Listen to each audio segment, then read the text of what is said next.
Welcome. Shrimati R J Kanaiya girls high school Junagadh home learning પ્રોગ્રામમાં આપ સૌ વિદ્યાર્થીની બહેનોનું સ્વાગત છે. Standard 11th English 013. Now we are going to discuss a language function unit number 2. આપણે લોકો સેકન્ડ યુનિટના ગ્રામરની ચર્ચા કરવા જઈ રહ્યા છીએ.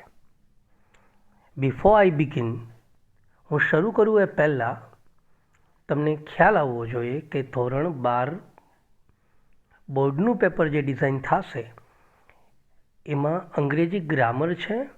That is the mixture of standard 11th and 12th. એ 11 અને 12નું મિશ્રણ હશે. એટલે કોઈ પણ વિદ્યાર્થીની બહેન એવું ન સમજે કે ધીસ ઇઝ ઓનલી લોકલ, આ માત્ર લોકલ એક્ઝામ માટે છે. ના, બોર્ડની એક્ઝામમાં પણ તમારે આ ફંક્શન ભણવાનું આવશે અને 12મા ધોરણનું પેપર છે એ 11 અને 12 ધોરણનું બંને ગ્રામરને મિક્સ કરીને જ તમને પૂછે છે. બરાબર? તો વિદ્યાર્થીની બહેનો, આપણી સ્કૂલની આ ચેનલને લાઈક કરશો, સાથે સાથે સબસ્ક્રાઈબ કરશો અને વધુમાં વધુ વિદ્યાર્થીઓ આનો ઉપયોગ કરે એ રીતે શેર કરશો. તો આપણે ફંક્શન શરૂ કરવા જઈ રહ્યા છીએ.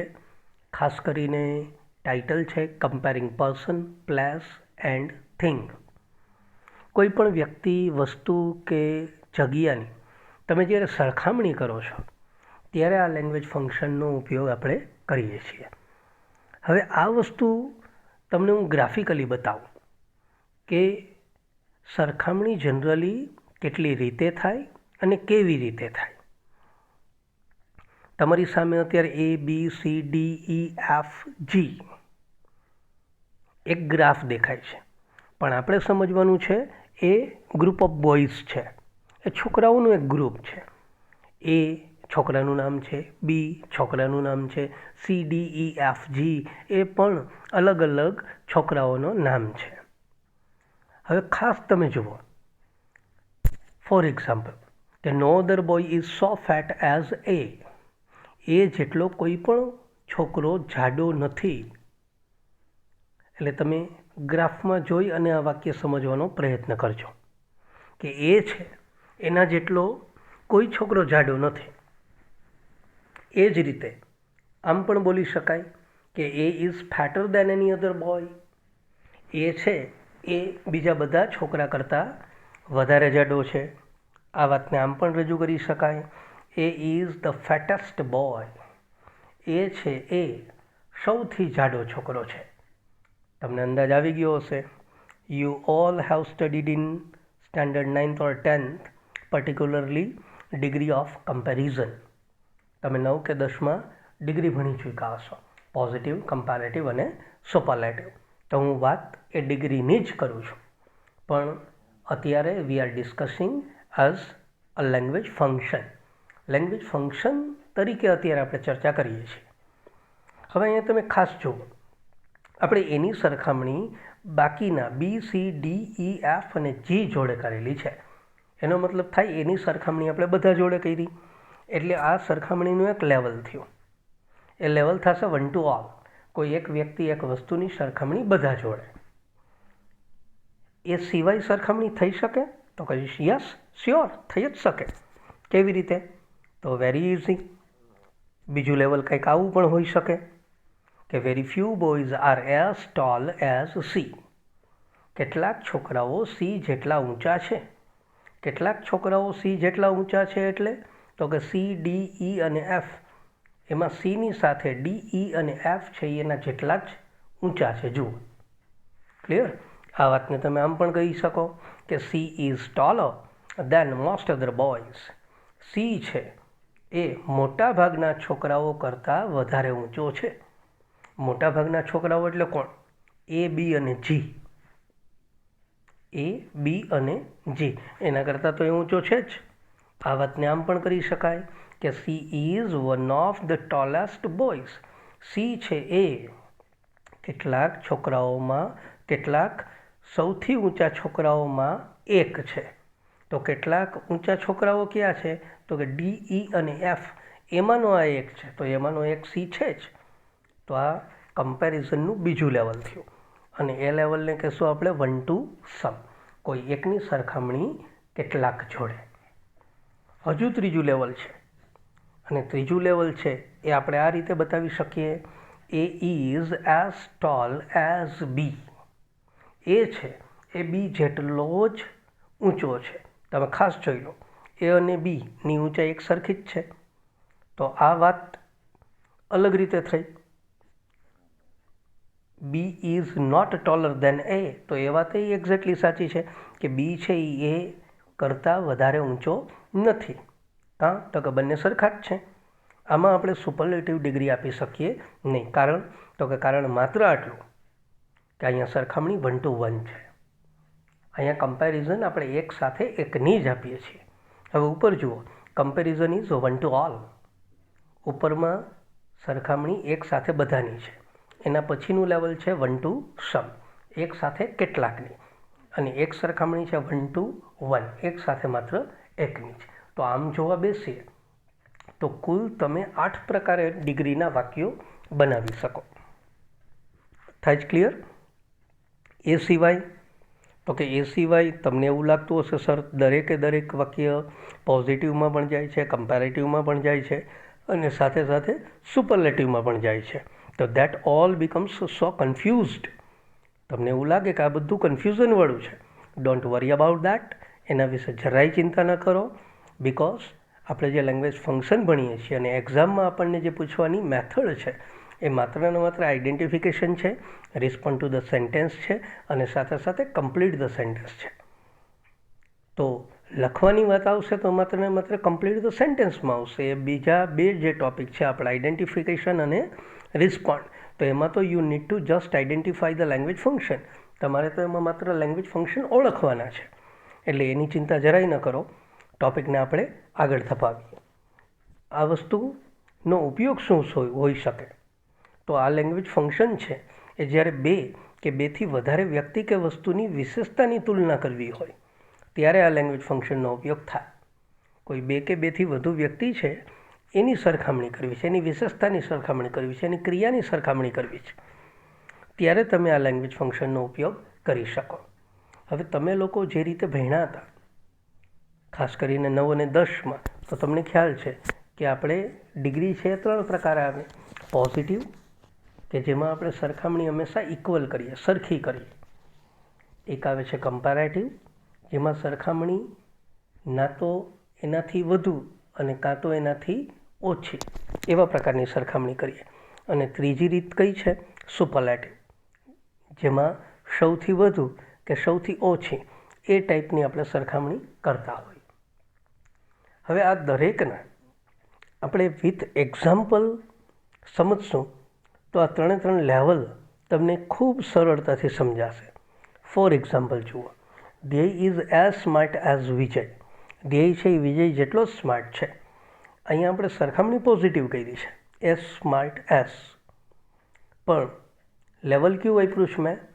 1 to 1 વાપર્યું. જુઓ, તો 1 to 1માં કમ્પેરેટિવ આ રીતે જ બને કે ધ્યેય ઇઝ સ્માર્ટર દેન વિજય. ધ્યેય છે એ વિજય કરતાં વધારે સ્માર્ટ છે. પણ આની સુપરલેટિવ શક્ય નથી. પણ જ્યારે તમારે 1 to ઓલ હોય, મતલબ no other boy is so smart as Dhyey. Dhyey જેટલો કોઈ છોકરો સ્માર્ટ નથી. આવું જ્યારે તમે કહેતા હોય ત્યારે ધ્યેયની સરખામણી આપણે બધા છોકરા જોડે કરી છે. તો એની કમ્પેરેટિવ પણ બની શકશે કે Dhyey is smarter than any other boy. તો એની સુપરલેટિવ પણ બની શકે, Dhyey is the smartest boy. આ કઈ કમ્પેરિઝન કરી આપણે? 1 to ઓલ. હવે એ જ વસ્તુ જ્યારે 1 to સમમાં લઈ જાઓ ત્યારે આવું વાક્ય બને, very few boys are as smart as Dhyey. ધ્યેય જેટલા કેટલાક છોકરાઓ જ સ્માર્ટ છે, બધા નહીં, કેટલાક. આ શું થશે? 1 to સમ. તો એનું કમ્પેરેટિવ આમ બની શકે, Dhyey is smarter than most other boys. અથવા આવું વાક્ય પણ બને, Dhyey is smarter than many other boys. અને એની સુપરલેટિવ આમ પણ બને, Dhyey is one of the smartest boys. થઈ જાય છે ક્લિયર? હવે વાત એ આવશે કે અહીંયા જ્યારે તમારે આ ટૉપિક એડિટિંગ માટે પૂછાશે અથવા તો આ ટૉપિક કમ્પ્લીટ ધ સેન્ટેન્સ માટે પૂછાશે ત્યારે કેટલીક વસ્તુ તમારે યાદ કરવી પડશે. You have to memorise something. તમારે કેટલીક વસ્તુને યાદ રાખવી પડશે અને યાદ શું રાખવું પડશે એ હું તમને સરળતાથી બતાવું છું. જુઓ, જ્યારે તમારું વાક્ય તમે નો અધરથી શરૂ કરતા હોય, ખાસ કરીને તમારું વાક્ય નો અધરથી શરૂ થાય તો નો અધર સાથે હંમેશા નાઉન એકવચન લ્યો, સિંગ્યુલર લો અને સિંગ્યુલર સાથે વર્બ પણ સિંગ્યુલર જ લેવાનું છે. એટલે તમને અહીંયા ઇઝ બતાવ્યું જ છે. એ જ રીતે તમે કમ્પેરેટિવ કરો ત્યારે તમારી પાસે શબ્દ હશે ધેન એની અધર. જ્યારે ધેન એની અધર શબ્દ આવે ત્યારે નાઉન એકવચન જ લેવાય, બોય. આ જ વસ્તુ જ્યારે વેરી ફ્યુનો ઉપયોગ કરો ત્યારે એની સાથેનું નામ હંમેશા બહુવચન આવે, બોયઝ. અને એની સાથેનું ક્રિયાપદ પણ બહુવચન આવે, આર. જ્યારે એનું કમ્પેરેટિવ તમે બનાવો છો ત્યારે આવશે ધેન મોસ્ટ અધર અને એની સાથેનું નાઉન પણ બહુવચનમાં જ આવે. આ તમારે યાદ રાખવાનું થાય. હવે એ જ રીતે તમે એની સુપરલેટિવ બનાવો ત્યારે વન ઓફ ધ શબ્દ આવે અને વન ઓફ ધ સાથે હંમેશા બહુવચનનું જ નામ આવે. આ તમારે યાદ કરવાનું થશે. થઈ જાય છે ક્લિયર? જો આ વસ્તુ તમે યાદ કરી લો તો તમારે રિટર્નમાં પણ કમ્પ્લીટ ધ સેન્ટેન્સમાં અને એડિટિંગમાં પણ કોઈ પણ પ્રકારનો પ્રોબ્લેમ નહીં થાય. That is my guarantee. આ મારી ગેરંટી છે. એવું હોય તો વિડીયોને પોઝ કરો, થોભાવી દો અને આ શબ્દો છે એ ખાસ ક્યારે એકવચનનું નામ ને ક્યારે બહુવચનનું નામ એ તમારી બુકમાં નોંધી લો. ક્લિયર? હવે મૂળ વાત ઉપર આવીએ કે સર આ કોન્સેપ્ટ તો ક્લિયર થઈ ગયો, પણ how to prepare for the examination. આ ટૉપિકને અમે પરીક્ષામાં કેવી રીતે તૈયાર કરીએ? How should we prepare this topic. આ ટૉપિકને અમે તૈયાર કેવી રીતે કરીએ? તો બેઝિકલી ટૉપિક છે 3 એંગલમાં તૈયાર કરવાનો છે. Identification of language function, respond to the sentence અને કમ્પ્લીટ ધ સેન્ટેન્સ. આ 3 એંગલથી તમારે કોઈ પણ લેંગ્વેજ ફંક્શનને તૈયાર કરવાનું છે. હવે આઇડેન્ટિફિકેશન ઓફ લેંગ્વેજ ફંક્શન એક્ઝામમાં આપણને કેવી રીતે પૂછે? તો આઇડેન્ટિફિકેશન ઓફ લેંગ્વેજ ફંક્શન એક્ઝામમાં આપણને આ રીતે પૂછાય. ફોર એક્ઝામ્પલ, મેં તમને કાઉન્સમાં 4 ફંક્શન આપ્યા. જુઓ, એક સોવિંગ એક્સક્લેમેશન, સોવિંગ કન્ડિશન, કમ્પેરિંગ અને શોવિંગ એડવાઇસ. આ 4 ફંક્શનની સાથે નીચે એક વાક્ય આપ્યું છે. જુઓ, he is as intelligent as C, revise your course or you will fail, this pen is better than any other pen, the more you work the more you get, how easy the grammar is, very few persons are as honest as Mr. Verma, and Junagadh is one of the most beautiful cities. આ 4 ઉપરના જે functions છે એ નીચેના જે વાક્યો મેં આપ્યા છે, ખાસ કરીને તમને લગભગ 7 વાક્યો આપ્યા, તો કયા વાક્યમાં કયું ફંક્શન છે you need to identify first of all. શું કરવાનું છે? You should રિકગ્નાઇઝ the function used in particular sentence. તમારા વાક્યમાં કયું ફંક્શન આપવામાં આવ્યું છે યુ જસ્ટ રિકગ્નાઇઝ ઇટ. તમારે એને ઓળખવાનું છે. અને ઓળખશો કયા પ્રકારે? તો કે તમારી લેંગ્વેજ આઇટમ જે છે, ખાસ કરીને ડિગ્રીઝ, આપણે જે કમ્પેરિઝનની વાત કરી તો એમાં એઝ છે, ધેન છે, ત્યાર પછી ધ છે, અથવા તો એના એક્જેક્ટિવના ડિગ્રીના રૂપ છે. ફોર એક્ઝામ્પલ, કમ્પેરેટિવ ડિગ્રી હોય તો વાળું કે મોરવાળો શબ્દ આવે, સુપરલેટિવ હોય તો EST કે મોસ્ટવાળો શબ્દ આવે. આ વસ્તુથી તમે લોકો લેંગ્વેજ ફંક્શન સરળતાથી ઓળખી શકો. ફોર એક્ઝામ્પલ, તમારી સામે અત્યારે મેં વાક્ય આપ્યા જ છે, તો definitely most of the student definitely recognize which language function is used in particular sentence. તમને ક્લિયર થઈ જ ગયું હશે. છતાં પણ આપણે 1 by 1 એક સોલ્વ કરતા જઈએ કે he is as intelligent as C. This is comparing person. આ કમ્પેરિંગ પર્સન જ ગણાશે. ત્યાર પછી જુઓ, revise your course or you will fail. તમારા કોર્સનું રિવિઝન કરો, અદરવાઇઝ નહીંતર તમે ફેલ થશો. તો આ આપણે 11મા ધોરણના પહેલા ચેપ્ટરમાં ભણી ગયા, સોલ્વિંગ કન્ડિશન. પછી this pen is better than any other pen. તો આ તો તમે અત્યારે ભણો જ છો, કમ્પેરિંગ થિંગ. પછી the more you work the more you get. આ વાક્યને કહેવાય ડબલ કમ્પેરેટિવ, જે આપણે આ ટોપિકમાં એને સમાવી નથી શીખ્યા, પણ it's a kind of a degree, it's a kind of a comparison. આ કમ્પેરિઝન જ છે, એક ક્રિયાનું બીજી ક્રિયા જોડે. જુઓ, ધ મોર યુ વર્ક, તમે જેટલું વધારે કામ કરશો, ધ મોર યુ ગેટ, એટલું જ તમે વધારે મેળવશો. આ ઘટના અને પરિણામ જેવી વાત છે, કારણ અને પરિણામ જેવું. જુઓ, આને પણ શું કહેવાય? કમ્પેરિંગ જ કહેવાય. અને આમાં ખાસ રેડ કલરમાં તમને જે મેં અક્ષર આપ્યા છે, શબ્દો આપ્યા છે, એને પાકા કરવા. ધવાળી પેટર્ન હશે, બરાબર. How easy the grammar is. આ તો ઉદ્ગાર છે, સોલ્વિંગ એક્સક્લેમેશન. પછી very few persons are as honest as mister Verma. તો એ પણ ખ્યાલ આવી જાય છે, કમ્પેરિંગ પર્સન છે. અને Junagadh is one of the most beautiful cities. તો એ પણ ક્લિયર થઈ જાય છે કે આ કમ્પેરિંગ પ્લેસ છે. તો identification is really easy if you memorise some of the language items. Identification ખૂબ સરળ છે. જો તમને કેટલીક લેંગ્વેજ આઇટમ યાદ હોય તો you easily રિકગ્નાઇઝ the language function. Clear?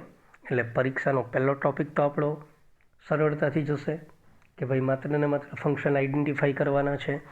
જ્યારે બીજો ટોપિક જે છે એ શું છે? તો કે એ છે રિસ્પોન્ડ ટુ ધ સેન્ટેન્સ. અને રિસ્પોન્ડ ટુ ધ સેન્ટેન્સમાં શું કરવાનું હોય છે? ફોર એક્ઝામ્પલ, આવો એક સંવાદ આપ્યો છે કે Gauri, vote is your opinion about mister Amitabh. Gauri પૂછે છે પિનલને કે અમિતાભ વિશે તારો અભિપ્રાય શું છે? તો પિનલ જવાબ આપે છે, પણ કાઉન્સમાં ખાસ જુઓ, પિનલનો જવાબ બરાબર છે, પણ તમારે લેંગ્વેજ ફંક્શન ઉપયોગ કરવાનું છે કમ્પેરિંગ પર્સન. હવે તમને નીચે 4 એના ઓપ્શન આપેલા છે, એ, બી અને સી, ડી. દાખલા તરીકે એ છે કે he is a wonderful actor. તો તમને જવાબ તો આમ લાગે જ છે કે what is your opinion about mister Amitabh. તો પિનલ આવો જવાબ આપી શકે કે he is a wonderful actor. પેલીનો જે જવાબ સાચો લાગે, પણ યુ હેવ ટુ ચેક. તમારે ચેક કરવું પડશે કે whether language function comparing is used. શું આમાં કમ્પેરિંગ નામનું લેંગ્વેજ ફંક્શન ઉપયોગ કરવામાં આવ્યું છે?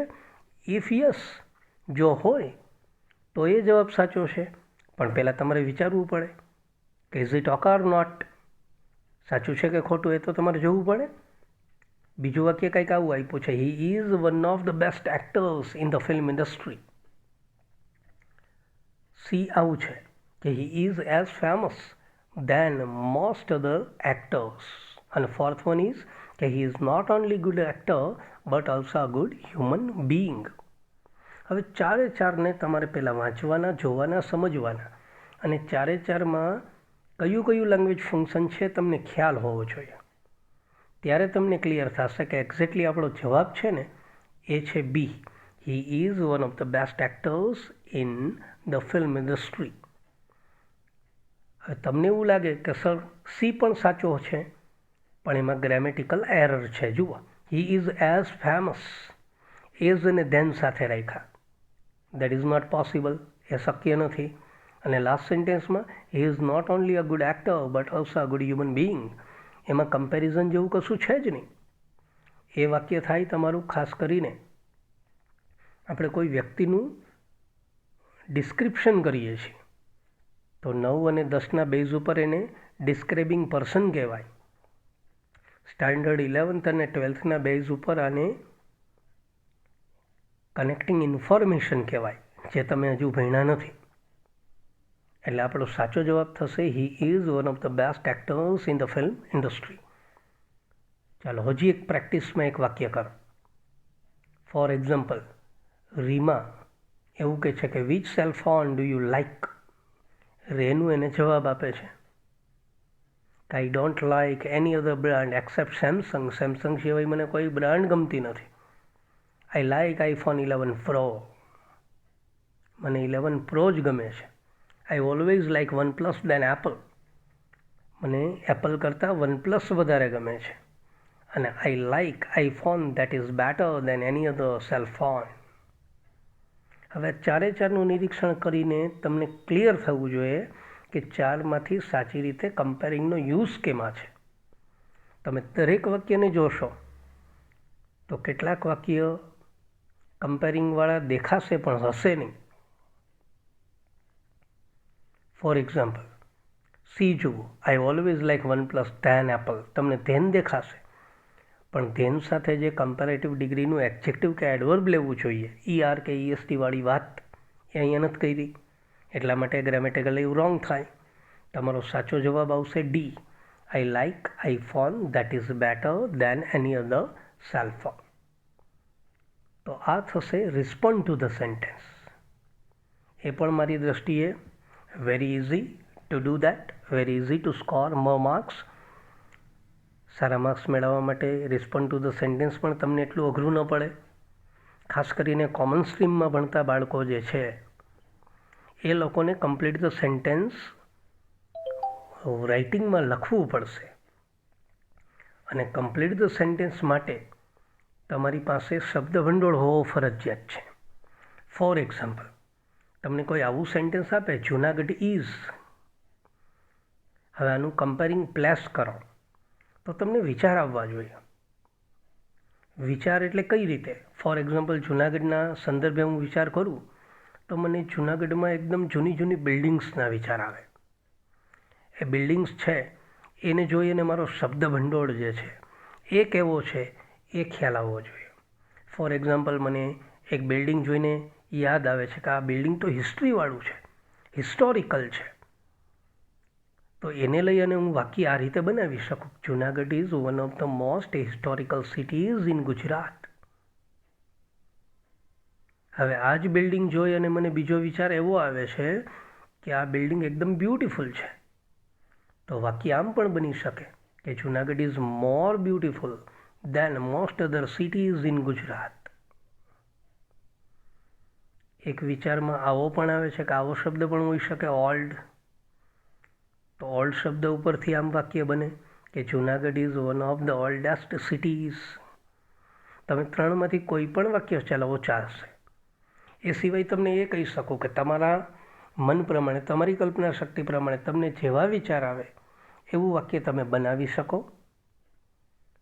શરત માત્ર આટલી કે તમારું વાક્ય છે that should be grammatically correct one. એ વ્યાકરણની દૃષ્ટિએ કરેક્ટ હોવું જોઈએ. And it should be meaningful. અને સંપૂર્ણપણે મિનિંગફુલ હોવું જોઈએ, અર્થસભર હોવું જોઈએ. એટલે આ ટોપિકમાં પણ આપણા માર્ક્સ કપાઈ ન શકે. એ જ રીતે સપોઝ બીજું સેન્ટેન્સ આપણે આવવું જોઈએ કે હિરેન ઇઝ. કેવી કલ્પના થાય? ફોર એક્ઝામ્પલ, આપણે આવું વિચારીએ કે હિરેન જે મને દેખાય છે અત્યારે ચિત્રમાં એ એકદમ કેવો લાગે છે? તો ભાઈ પાતળો લાગે છે. તો એના આધારે વાક્ય બનાવો. Hiren is as thin as Vijay. Hiren છે એ વિજય જેટલો જ પાતળો છે. કદાચ તમને આવો વિચાર આવે કે એ ઊંચો છે. તો આવું વાક્ય બની શકે, Hiren is taller than any other boy. કદાચ તમને એનો ચહેરો જોઈને એવું લાગે કે ભાઈ આ માણસ તો એકદમ હેપી દેખાય છે. તો એના ઉપરથી વાક્ય બનાવો, Hiren is one of the happiest boys. ખ્યાલ આવી જાય. તો આને શું કહેશું આપણે? Complete the sentence. આ ત્રણ એંગલે તમે ગ્રામરના કોઈ પણ લેંગ્વેજ ફંક્શનને તૈયાર કરી શકો. બરાબર છે? તો વિદ્યાર્થી મિત્રો, ખાસ ધોરણ 11નું આ લેંગ્વેજ ફંક્શન છે, પણ actually it is used in 11th standard as well as in 12th standard. તો સેજય સમય બગાડ્યા વગર આખા લેંગ્વેજ ફંક્શનની પ્રેક્ટિસ કરો. ધોરણ 11વાળા અને ધોરણ 12માં બંનેને રિલેટેડ આ ટૉપિક છે, તો બંને વિદ્યાર્થીઓ આનો ભરપૂર ઉપયોગ કરી શકે. Again thank you very much.